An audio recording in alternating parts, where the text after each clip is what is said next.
So Biden's India policy has been predictable. What about his China policy?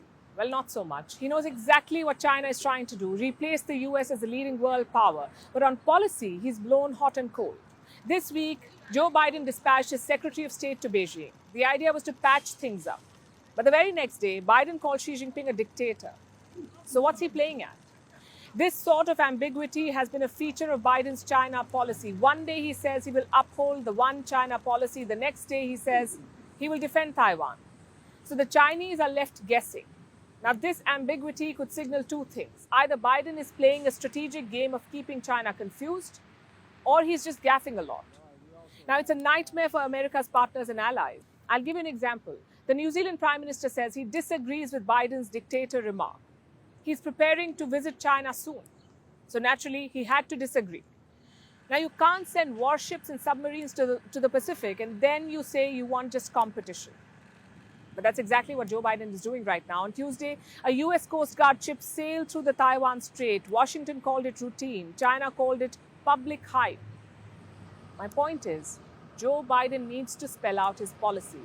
Because in Beijing, there is no such ambiguity. They're very clear about what they want. There are new reports of a Chinese training facility in Cuba. Reports say talks are underway. Now, we don't know what kind of training will happen or how big this facility will be, but it raises an uncomfortable prospect for Washington, D.C., the prospect of Chinese soldiers on their doorstep. Cuba is just 160 kilometers from the U.S. It's the ideal place to spy on America. It's very close, and the government is anti-U.S.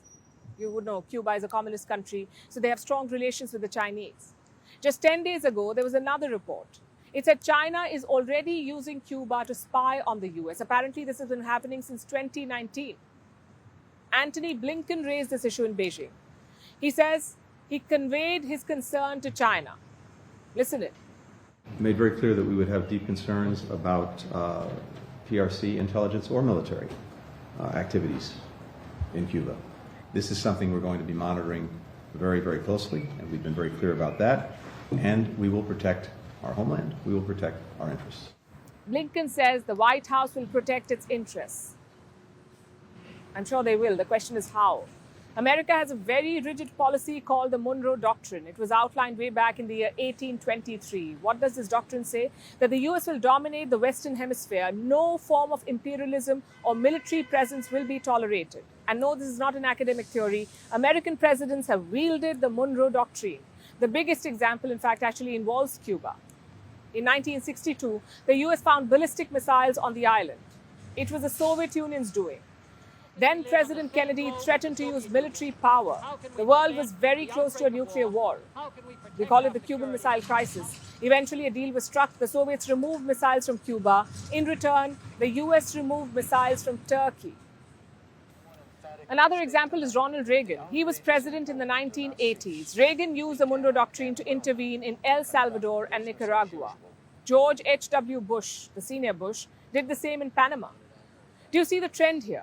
In the past, Washington has not tolerated rival regimes in the region. So how will they react to China now?